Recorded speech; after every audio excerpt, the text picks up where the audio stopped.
right. Hello, welcome back to Your Choice, our weekly Monday newsletter that we send out to our clients and those that engage with us. We love writing this and putting it together. It's always a bit of intentional preparation and then real-time information at the same time that's coming to us from our clients of really putting those things together, right, Tess? Yes, absolutely. We're always taking notes, we're always processing information, and it's important to reflect as well. And that's something that we tend to do often too. Yeah, absolutely. That reflection's really key to help us lock things in and let things go and keep moving forward. And today we're going to give you a little bit of a strategy to prioritize your presence when you're working with others. A lot of our clients are virtual, and so we hear from them that it can be hard to stay present and in the moment.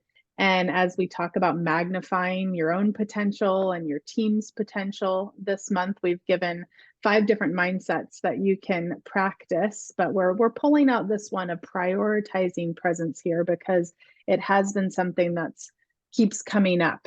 And so, Tess, why don't you tell us a little bit about, why is it important to prioritize presence in the workplace? Well, so often we are busy trying to get a lot of things done, and we're not Yes. always fully present individually or even with the team. Oftentimes, people are on their phone while they're Mhm. talking, or they're on their computer looking away. And within the coaching context, whether it's one-on-one or with the team, we practice the presence where everything is about the individual or about the team. And what we're finding and hearing from others is they want that human connection as well. And it's something they're wanting to practice also. And Yes. some of the comments that we've heard even this last week was, I really want to make eye contact with people to know that I am fully present with them and they know I'm fully present, and that eye contact is really important.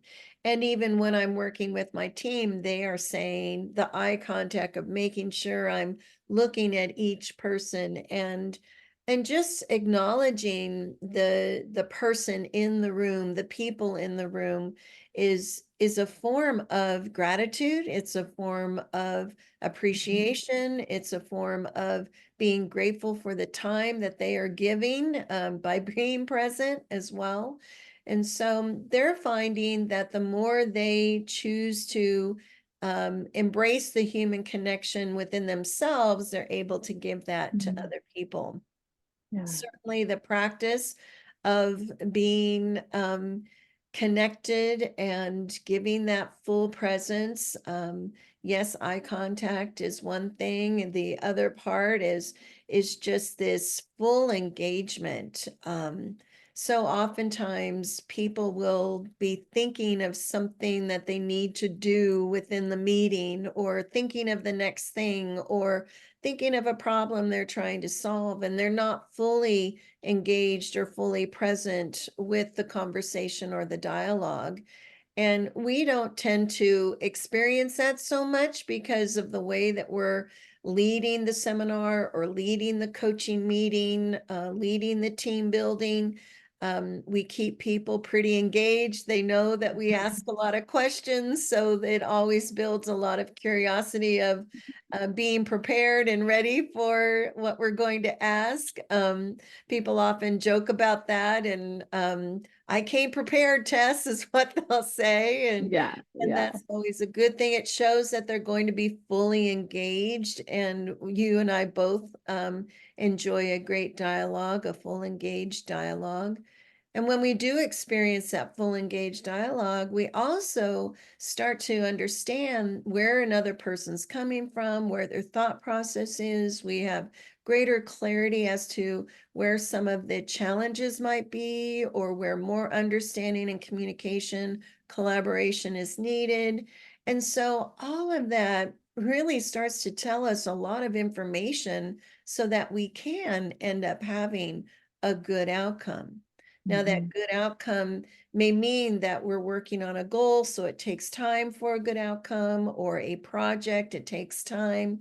But the more we can go back to making eye contact, or being fully present, or being in the dialogue for greater clarity and understanding, we will have a good outcome. It happens all the time from our experience within coaching, and also as we work with others and hear about their experiences and the practices that they're implementing for the best of outcomes. Yes, yes. And oftentimes, I think sometimes it's just helpful to write things down as you're listening. As coaches, we do that often. And so if you're wanting to interject and say something and you don't want to forget it, or you want to come back around to it, just even make yourself a note. Well, you can still maintain eye contact and make a little note to circle back around to that. That happens often when I know I'm coaching and I have a thought come in that, oh, this would be helpful for this person to hear, but it's not always the right time to interject that. And then sometimes the conversation ends up getting shifted anyways, and that's okay. Yeah. But just kind of getting it out for your own self too in that moment can be helpful. Mhm. And it is really challenging to not pay attention to all of the different distractions. I know that, for me, like I put my phone on silent, disconnect the Bluetooth. I put it, face down. So I'm not getting any of those interruptions, whether it's coaching or even being on focused work. And Mhm. even finding that, closing my email tab so I don't get a new pop up of a new email coming through. So, really thinking about how we can set ourselves up for success to be fully present. Yes. Because if we have all of these distractions, we are making it harder for ourselves. Yeah. And certainly we also hear that people are in meetings all day long sometimes. They're in back-to-back meetings. There's not always breaks between the meetings. All things that we certainly encourage as much as you can to take breaks in between. Mm. But also when you have all of those back-to-back meetings, like giving yourself some time, you have to have time to go and check your phone, to double check your email. And so really helping people consider what their schedule looks like to set themselves up to be present.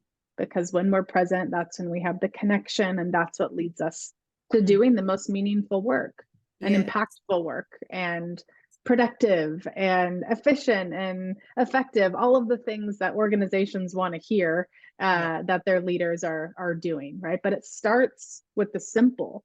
It starts with that simple act of being able to just be present. Yes, yes. And it's empowering and powerful.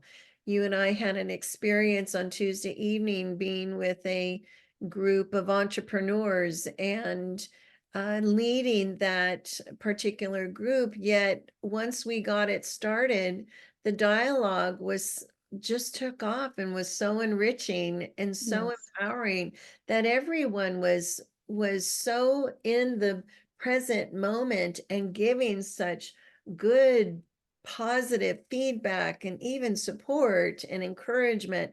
It was a time that was really enriching for us all. And even though we had put it together, it was just the presence of all of us being together that was Yeah. so important, and the Yeah. outcome was amazing. Yeah, It felt like a collaboration, it did. Yeah. really. And that is what happens when you are present and you're able to tune into what's going on in front of you. I don't even think anyone, looked at their phone that night. It was fully in the moment, and we were able to support one another, encourage one another, learn from one another. And so just wanting to share that as an example that it is possible Yeah. to give your full attention. It is not always easy, but it is worth it at the Mhm. same time. And the more we can set ourselves up for success, the better outcomes that we'll have. Absolutely. And we talk so much about our own energy, and being fully present is actually filling our energy so that we can be present for someone else, and also allowing ourselves to be open enough to receive the energy from someone else. And Yeah. that doesn't happen if we're not fully present. We will keep ourselves from receiving from the energy from someone else when we're not fully present. So that full presence is really key to even building our own energy, and how we give it, how we receive it. That becomes more and more sustainable for us in our leadership as well. Mm, I love that. That energetic exchange. That really is a true human connection. Yes, It is an energetic exchange. yes. Yeah. So wonderful. So we encourage you to subscribe to our weekly newsletter if you aren't already, and check out those 5 mindsets that we share to magnify your team's potential. We'll continue to be expanding on this topic. We have seminars on this topic and more learning if you're interested to experience with your team. And we are just grateful. We are grateful to be here in this present moment. Yes, we are. Thanks, Tess.